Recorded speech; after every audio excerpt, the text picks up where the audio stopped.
یہاں سے آخری گروپ شروع ہو رہا ہے. آخری منزل تو سورہ قاف سے شروع ہوئی تھی. چھٹا گروپ مکی اور مدنی صورتوں کا یہاں ختم ہو گیا. 7 صورتیں حسین ترین صورتیں قرآن کی. وہ پہلی 7 صورتیں تھیں: سورہ قاف، سورہ ذاریات، سورہ طور، سورہ نجم، سورہ قمر، سورہ رحمان، عروس القرآن، پھر سورہ واقعہ. پھر یہ 10 صورتیں آ گئی: سورہ حدید، سورہ مجادلہ، سورہ حشر، سورہ ممتحنہ، سورہ صف، سورہ جمعہ، سورہ منافقون، سورہ تغابن، سورہ طلاق، سورہ تحریم. اب پھر یہ مکی قرآن مجید، یہ آخری گروپ ہے. اس میں بھی پہلی 6 صورتیں جو ہیں وہ 3 کے سب گروپس کی شکل میں. سورہ ملک بڑی، جیسے سورہ قاف وہاں تھی اسی مقام پر یہاں سورہ ملک بہت جامع، اس کی تاثیر اور یہ بہت حضور کو عزیز تھی. آپ کی یہ معمولات میں سے تھا، رات کو سوتے ہوئے آپ سورہ ملک پڑھا کرتے تھے اور اس کی آپ نے تلقین کی. بسم اللہ الرحمن الرحیم. تبارک الذی بیدہ الملک وہو علی کل شیء قدیر. بڑی بابرکت ہے وہ ہستی جس کے ہاتھ میں ہے بادشاہی، راج اس کا ہے. یہ ہے دین کا سیاسی پہلو. پوری کائنات پر اس کا راج چل رہا ہے. دنیا میں بغاوت ہے. کیوں ہے؟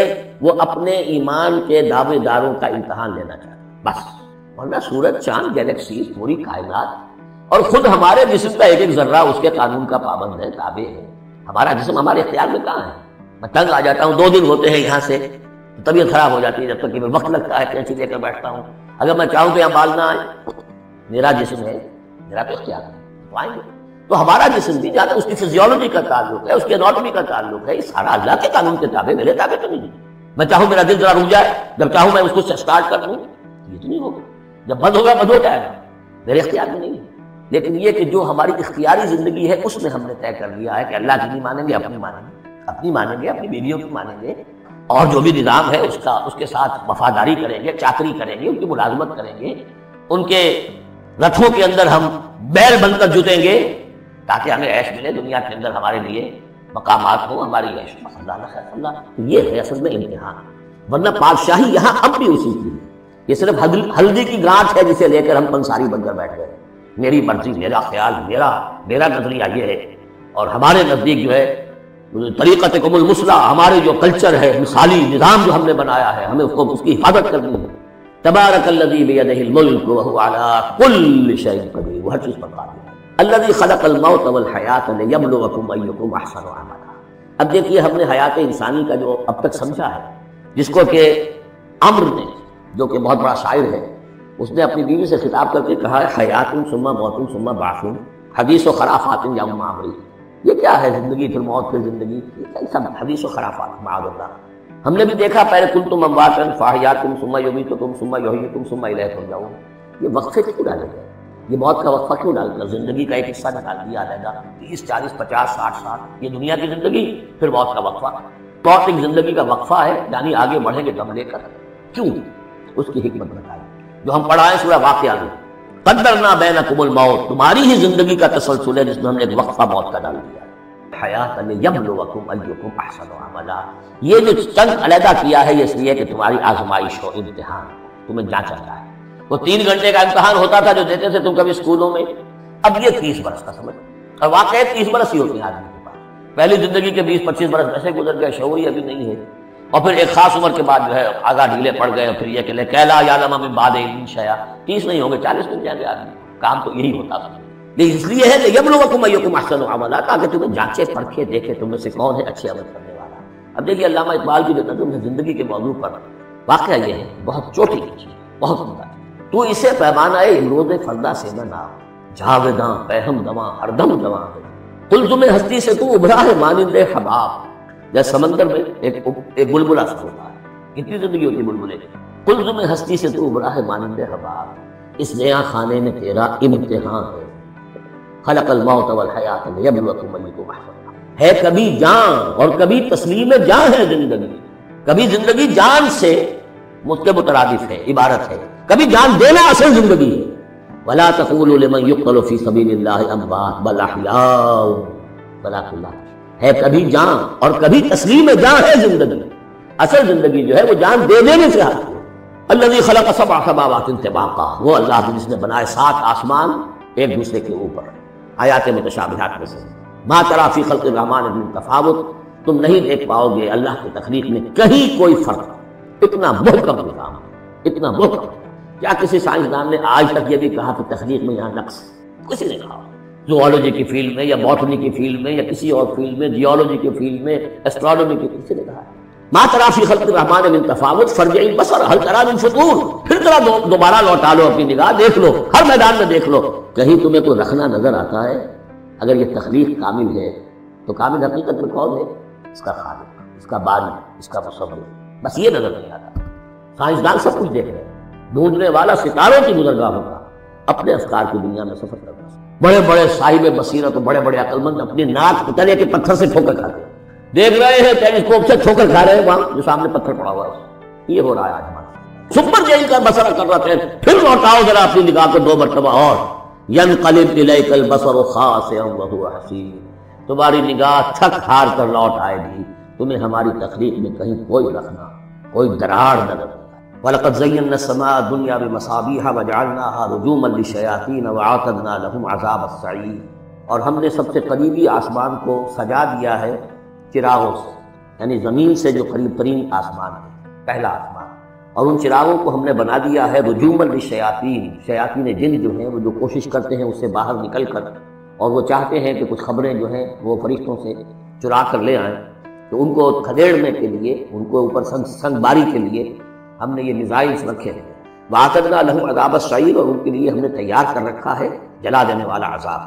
وَلِلَّذِينَ كَفَرُوا بِرَبِّهِمْ، اور جو لوگ اللہ کا، اپنے رب کا کفر کریں، چاہے وہ انسان ہو چاہے جنات ہو، ان کے لیے ہے عذاب جہنم، جہنم کا عذاب، وبئس المصیر، اور وہ بہت ہی برا ٹھکانہ ہے۔ اذا القوا فیہا سمعوا لها شہیقا وہی تفور، جب وہ اس میں جھونکے جائیں گے تو سنیں گے کہ وہ دھاڑ رہی ہوگی، اچھل کود رہی ہوگی، اس کا جوش و خروش ہوگا، جو سورہ قاف میں ہم نے پڑھا تھا کہ ہم اس سے پوچھیں گے حل امطلعت وتقول حل من مزید، وہ اور چاہیے، جیسے کوئی بھوکا بھیڑیا ہو یا بھوکا شیر ہو اور اس کے آگے کوئی شکار ڈالا جائے تو کس طریقے سے وہ اس پر غرا کر آئے گا، تکاد تبین من الغیظ، قریب ہوگا کہ وہ اپنے غصے سے پھٹ جائے۔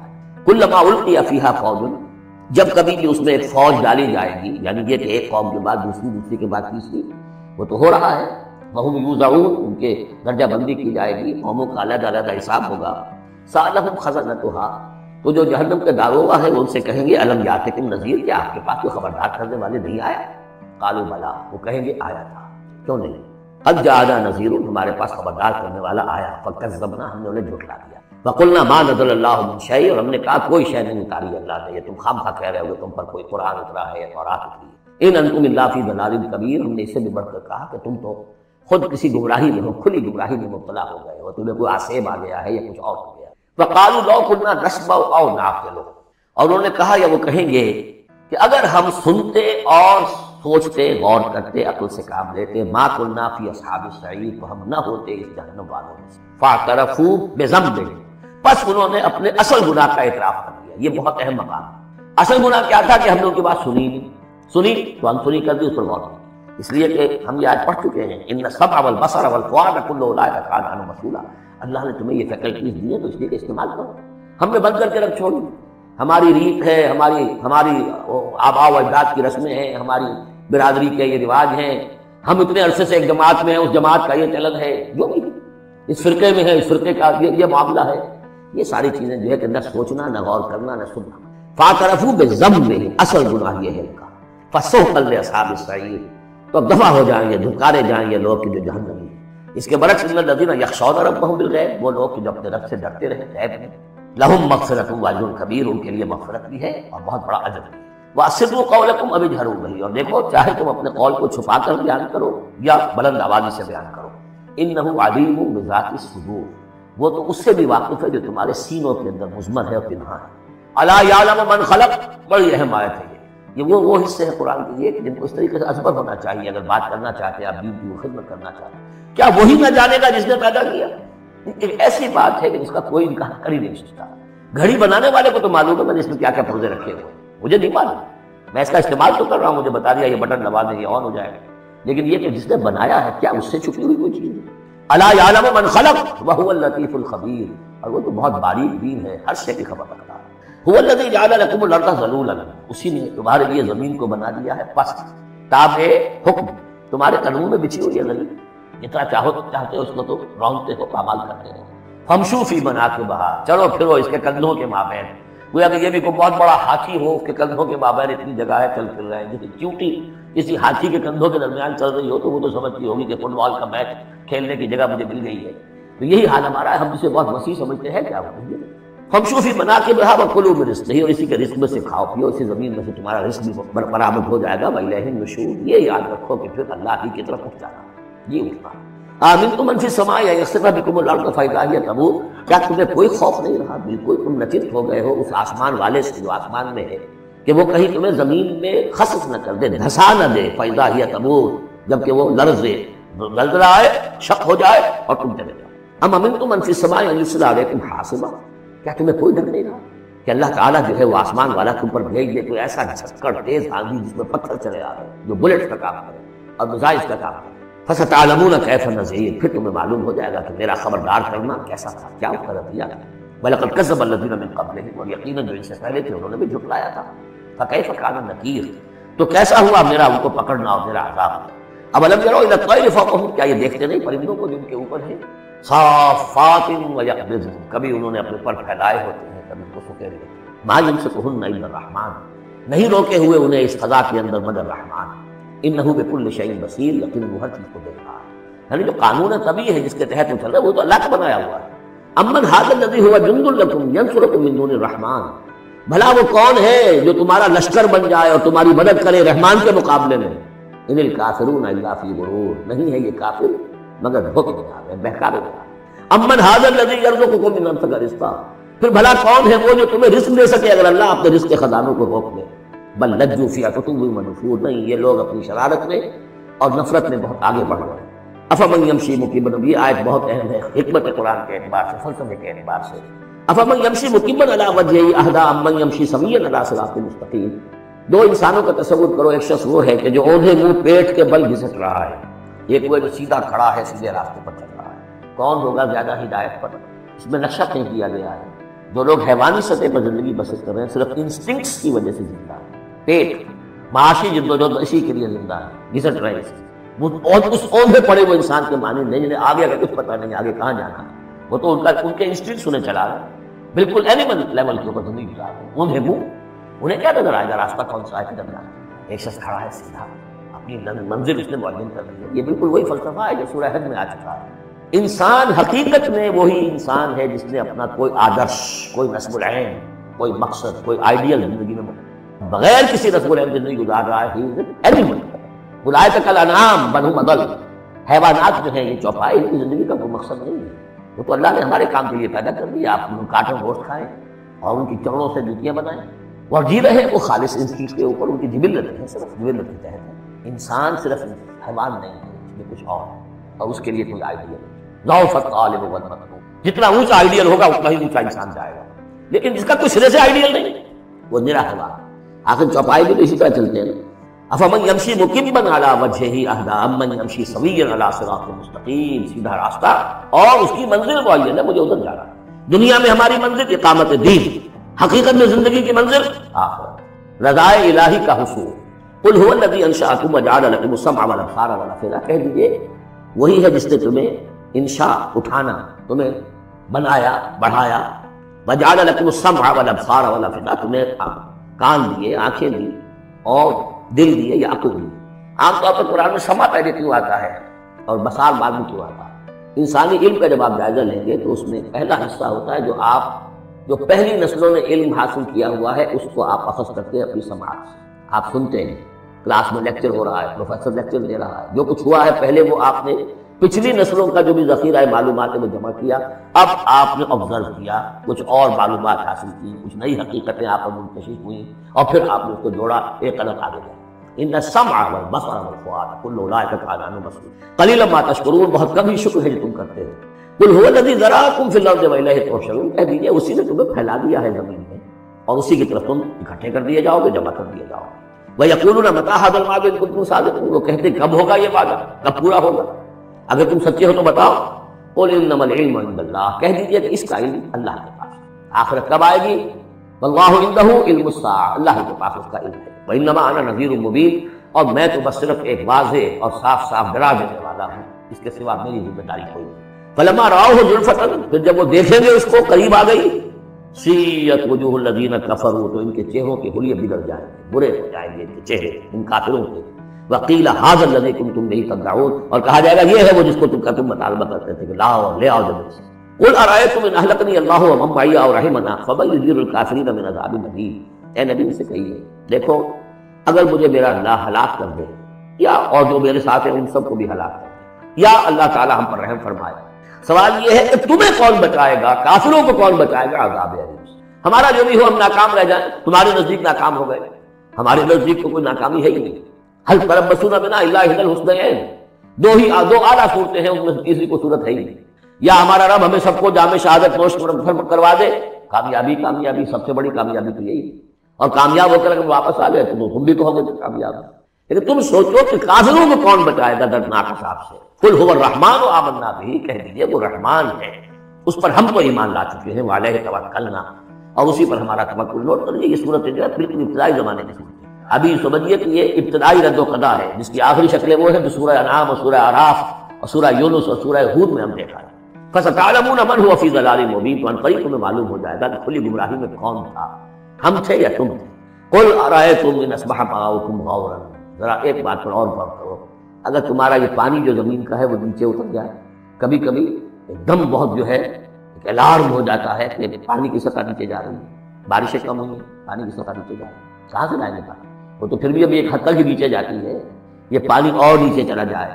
فمن یاتیکم من ماء معین، کون ہے وہ جو لائے گا تمہارے پاس وہ پانی صاف نکلا ہوا پانی؟ دیکھیے تمام نبی اور رسول مبلغ بن کر، داعی بن کر، بشیر بن کر، نذیر بن کر بشارت دینے والے، اللہ کے راستے پر آؤ گے فراح و ریحان و جنت نعیم، اور اگر انتظار کرنے والے نذیر بن کر آئے، اگر غلط راستے پر جاؤ گے تو جہنم ہے۔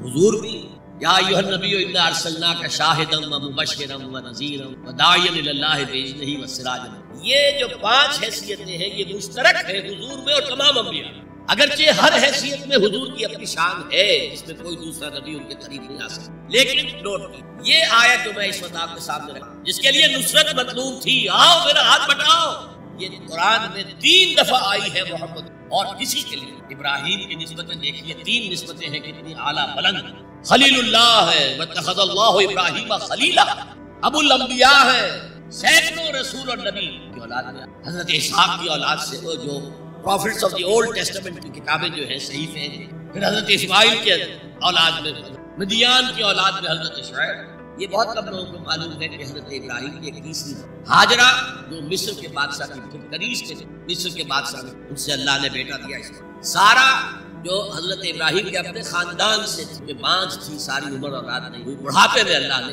اسحاق دیا۔ پھر آپ نے ایک اور شادی کی قدورہ، ان سے 6 بیٹے دیے تھے اللہ، ان میں سے ایک مدین تھا جس سے قوم مدین بنی ہے، جس میں حضرت شعیب تھے۔ باقیوں کی تاریخ ہمیں معلوم نہیں۔ حضرت اسحاق کے بھی 2 بیٹے تھے اور جڑواں تھے۔ ولادت جب ہوتی ہے جڑواں بچوں کی، پہلے ایک پھر دوسرا آتا ہے، اس اعتبار سے اسے بڑا چھوٹا کہہ دیں، چاہے تھوڑی سی دیر کا وقفہ ہو، لیکن وہ بڑا چھوٹا تو ہو گیا۔ تو بڑے تھے حضرت عیسو اور چھوٹے تھے حضرت یعقوب، اور یعقوب کو یعقوب کیونکہ عقب سے بعد میں آنے والا، پیچھے آنے والا یعقوب عقب۔ ان کی اولاد میں کتنی تر؟ پہلے نسبت اللہ کے، دوسری نسبت سینکڑوں نبیوں کے والد جد امجد، اور تیسری نسبت انی جاعلک للناس اماما، امامت الناس کے اوپر فائز۔ لیکن کیا آپ کے ذریعے سے کوئی نظام قائم ہوا، اسلامی ریاست قائم ہوئی؟ کیا حضرت موسیٰ کے ذریعے سے ہوئی؟ حضرت موسیٰ وہ ہے جن کا ذکر قرآن میں ہم کہیں گے، یہ اگرچہ نام لے کر حضور کا تذکرہ بہت کم ہوا ہے قرآن میں، زیادہ نہیں، لیکن ظاہر بات ہے قرآن مجید کی سیرت۔ غزوہ انفال کیا ہے؟ سورۃ انفال غزوہ بدر کا چیپٹر ہے۔ آل عمران کی 60 آیات جو 120 سے 180 تک وہ کیا ہے؟ غزوہ احد ہے۔ تو حضور کا تو ذکر سب سے زیادہ ہے، لیکن حضور کے بعد سب سے زیادہ ذکر 555 آیات قرآن کی حضرت موسیٰ کے بعد، 6500 کل آیات ہیں، ان میں سے 555 1/13th part of Quran consists of تذکرہ of ان کے ذریعے حکومت قائم ہوئی۔ آ گئے تھے قریب 6 لاکھ بنی اسرائیل کو لے کر نکلے تھے۔ ہجرت کے بعد آتا ہے قتال کا مرحلہ، جنگ کا مرحلہ، جیسے حضور کی سیرت مطہرہ میں ہجرت کے بعد غزوہ بدر، بلکہ اس سے پہلے 8 مہمیں جو آپ نے بھیجی، وہ ایک علیحدہ ایشو ہے۔ وہاں ہجرت کے بعد جب جنگ کا مرحلہ آیا، پوری قوم میں کورا جواب، فَذْهَبْ أَنْتَ وَرَبُّكَ فَقَاتِلَا إِنَّا هَاهُنَا قَاعِدُونَ، جاؤ موسیٰ تم اور تمہارا رب جاؤ، اور پہلے فلسطین میں جو آباد ہے انہیں نکال کے باہر کر دو، پھر ہم داخل ہوں گے، ورنہ ہم تو یہاں بیٹھے ہیں، زمین جنبت نہ جنبت۔ اس پر وہ پروسیس وہی جبکہ حضور کو اللہ نے وہ صحابہ دی۔ غزوہ بدر سے پہلے ایک مشورہ کیا، دیکھو ایک لشکر آ رہا ہے جنوب، مکہ جنوب میں تھا، کیل کانٹے سے لیس ہے، ایک قافلہ آ رہا ہے شمال سے جو ابو سفیان لے کر گئے تھے اور اب واپس آ، اور انہوں نے SOS کال بھیج دی تھی اپنے سے پہلے مکہ کے لوگوں کے لیے کہ بھائی میرے قافلے کو خطرہ ہے، محمد صلی اللہ علیہ وسلم کے آدمی شاید حملہ کر دے ہم پر، لہذا مدد دے۔ اب یہاں حضور پوچھتے ہیں کہ پہلے کدھر تھے؟ قافلے کی طرف؟ یا کچھ لوگ ظاہر بات ہے کہ مدینے کے تمام صاحب ایمان تھے، مکے سے جو آئے تھے وہ بڑی بھٹیوں میں سے گزر کر، بڑی آزمائشوں میں سے گزر کر، بڑی سختیاں جھیل کر آئے، لہذا وہ بہت گہرے تھے ایمان، بہت مدینے والوں کو تو ایسی بھی پورا قبیلہ ایمان، لہذا وہاں کچھ نہ کچھ کچے کہیے چلیے ذرا قافلے کی طرف۔ 30 یا 50 آدمی سنا ہے کہ حافظ مال بہت ہے، ہمیں بہت مال مل جائے گا، اور نمبر 2 یہ کہ ہمارے پاس تو ہتھیار بھی نہیں ہے، ہم ان کے ہتھیار تو لے لیں گے کم سے کم، پھر لشکر سے اللہ کا فیصلہ۔ اب آپ لوگوں سے کہہ رہے ہیں مجھے مشورہ دو، مجھے مشورہ دو، مجھے مشورہ۔ ابو بکر صدیق کھڑے ہو کر جو آپ کا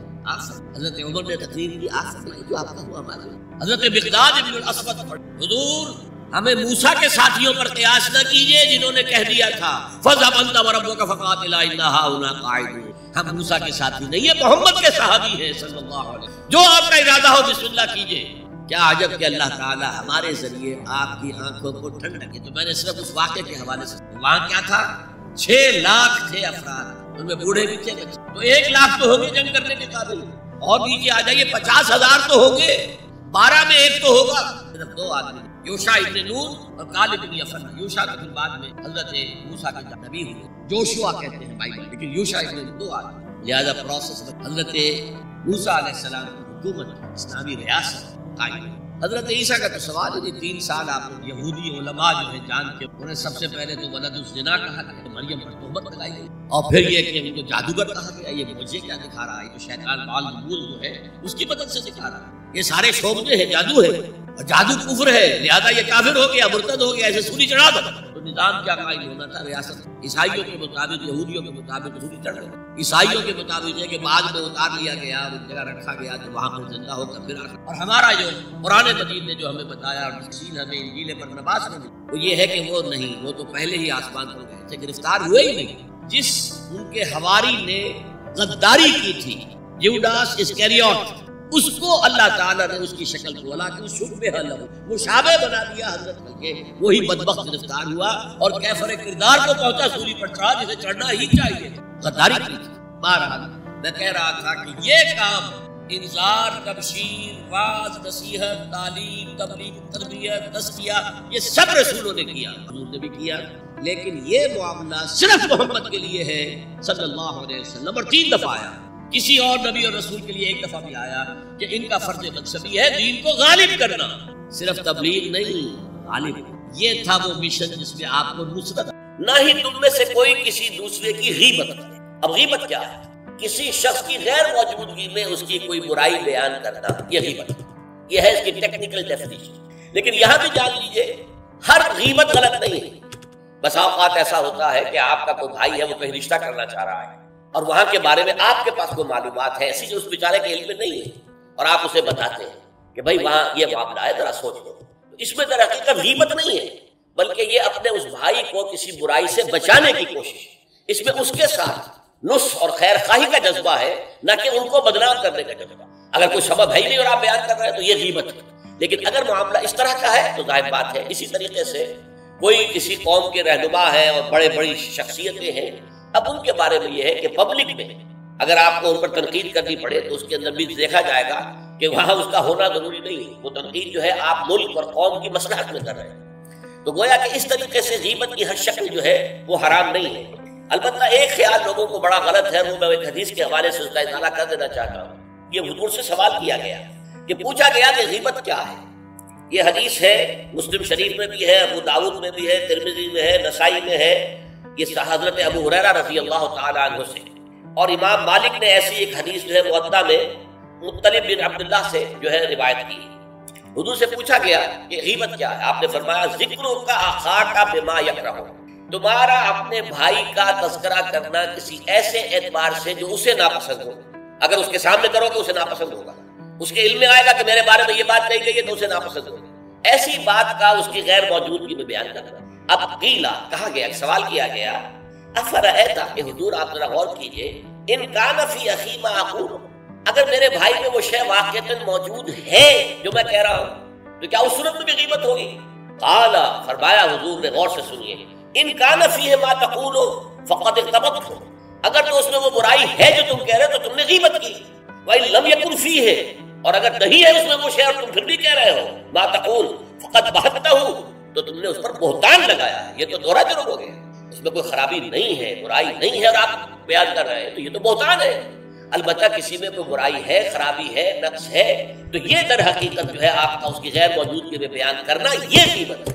تو اس اعتبار سے غیبت کی جو برائی ہے اس کو اچھی طرح سمجھ لیجئے، اور یہ ہمارے معاشرے کے اندر بہت پھیلی ہوئی ہے، بلکہ یہ کہا جاتا ہے اور صحیح کہا جاتا ہے کہ وہ کئی کورسز کا ڈنر ہونے کے بعد جو ہے پھر جب گفتگویں ہوتی ہیں تو معلوم ہوتا ہے کہ سب سے زیادہ لذیذ ڈش جو ہے وہ ایک دوسرے کی غیبت ہے، اور ہوتا کیا ہے، شادی کا کہیں پر مجمع لگا ہوا ہے اور جو ہے وہ ابھی بارات نہیں آئی ہے یا کوئی اور مسئلہ ہے، بیٹھے ہوئے ہیں، تو جب 3 آدمی بیٹھے ہوں گے تو کسی اور کی غیبت کریں گے، اور جب ان میں سے ایک اٹھ کے چلا جائے گا تو اب یہ دونوں اس کی غیبت کریں گے۔ یہ ہمارے معاشرے کا عام رخ ہے، یہ ہمارا جو ہے یہ گویا کہ سب سے زیادہ ڈیلیشس ڈش جو ہے وہ غیبت ہے۔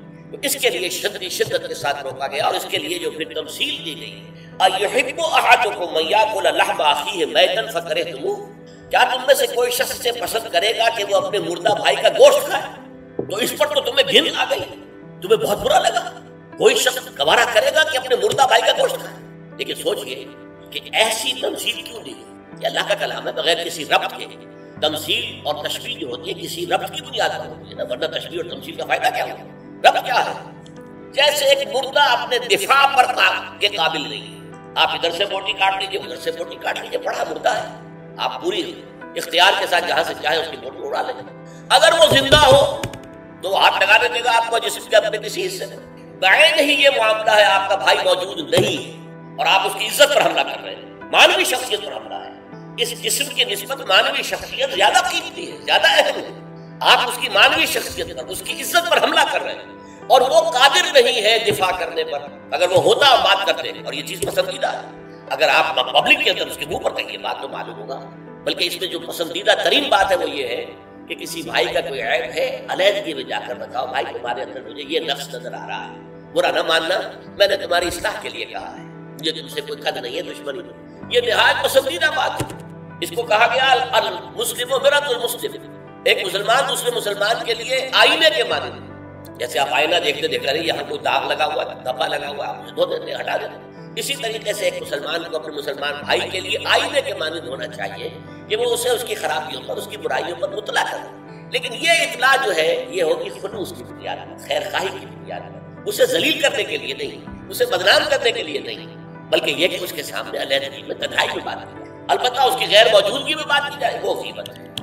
اور وہ بالکل صحیح تمثیل ہے جو قرآن نے استعمال کی، صحیح ترین تمثیل ہے۔ اَيُحِبُّ أَحَدُكُمْ أَن يَأْكُلَ لَحْمَ أَخِيهِ مَيْتًا فَكَرِهْتُمُوهُ، کیا تم میں سے کوئی شخص پسند کرے گا اپنے مردہ بھائی کا گوشت کھائے؟ بالکل اسی طریقے سے وہ تمہارا بھائی جو محفل میں نہیں ہے، وہ اپنی عزت کے دفاع پر قادر نہیں ہے، اگر وہ ہوتا تو کہتا بھائی آپ غلط کہہ رہے ہیں، آپ کو مغالطہ ہوا ہے، بات یوں نہیں تھی، یوں تھی، وہ ایکسپلین کرتا، وہ اپنا دفاع کرتا، وہ اپنی شخصیت کا، اپنی عزت کا تحفظ کرتا، لیکن وہاں نہیں ہے تو وہ تو اپنے تحفظ پر قادر نہیں ہے۔ لہذا یہ غیبت در حقیقت مانوی سطح پر وہی شے ہے جو مادی سطح پر کسی مردہ بھائی کا گوشت کھانا ہے۔ فَكَرِهْتُمُوهُ، یہ تو تمہیں بہت برا لگا، یہ بات، بلکہ اکثر لوگ کہیں گے کہ ایسی مثالیں جو ہیں، کیا ماذا اراد اللہ بہذا مسئلہ، ایسی تمثیل دینا، کہیں گدھے کی تمثیل دی گئی ہے قرآن مجید میں، وہ یہودی جن کے اوپر تورات کا بار تو لدا ہوا ہے، تورات پر عمل نہیں کرتے، تو ان کی مثال کیا ہے؟ کمثل الحمار یحمل اسفارا، وہ تو ایسے ہے جیسے کہ گدھا ہے، اس کی پیٹھ کے اوپر کتابوں کے انبار لگے ہوئے ہیں، گٹھڑی باندھ کر جو ہے وہ کالمات افلاطون لکھی ہوئی ہے، یا انسائکلوپیڈیا برٹانیکا کی گٹھڑی باندھ کے رکھی گئی ہے، اسے کیا فائدہ؟ اسی طرح سورہ اعراف میں کتے کی مثال دی گئی ہے، کہیں مچھر کی مثال دی گئی ہے، کہیں بکری کی مثال دی گئی ہے۔ تو مثالیں جو ہوتی ہیں وہ مانوی رب کے اعتبار سے ہوتی ہیں، یہ نہیں دیکھا جاتا کس چیز کی مثال دی جا رہی ہے، جس چیز کے لیے مثال دی جا رہی ہے، مشبہ لہو اور مشبہ بہ، کس چیز کے ساتھ تشبیہ دی جا رہی ہے، کس لیے دی جا رہی ہے۔ اَيُحِبُّ أَحَدُكُمْ أَن يَأْكُلَ لَحْمَ أَخِيهِ مَيْتًا فَكَرِهْتُمُوهُ وَاتَّقُوا اللَّهَ، اللہ کا تقوی اختیار کرو، اس لیے کہ سارے احکام کی روح جو ہے وہ تقوی ہے۔ احکام دھرے رہ جائیں گے، رکھے رہ جائیں گے، کتابوں میں لکھے رہ جائیں گے، اگر اپنے اندر تقوی نہیں ہے، برائی سے بچنے کا ارادہ نہیں ہے، اللہ کے عذاب سے بچنے کا مستقل پختہ مصمم ارادہ نہیں ہے تو کوئی فائدہ نہیں اس کو، بھینس کے آگے دین بجانا ہو جائے گا۔ واتقوا اللہ ان اللہ تواب الرحیم، اللہ کا تقوی اختیار کرو، دیکھو اللہ بہت توبہ کا قبول کرنے والا ہے اور بہت رحم فرمانے والا ہے۔ تو دیکھو اگر تمہارے سے یہ خطائیں ہو رہی ہیں، تمہاری شخصیت کے اندر اگر یہ خرابیاں ہیں، تم ان برائیوں کے عادی ہو تو ان سے اپنے آپ کو پاک کرو، صاف کرو، توبہ کرو، اور اس میں امید دلا دی کہ اللہ تعالیٰ بہت توبہ کو قبول فرمانے والا اور رحم فرمانے والا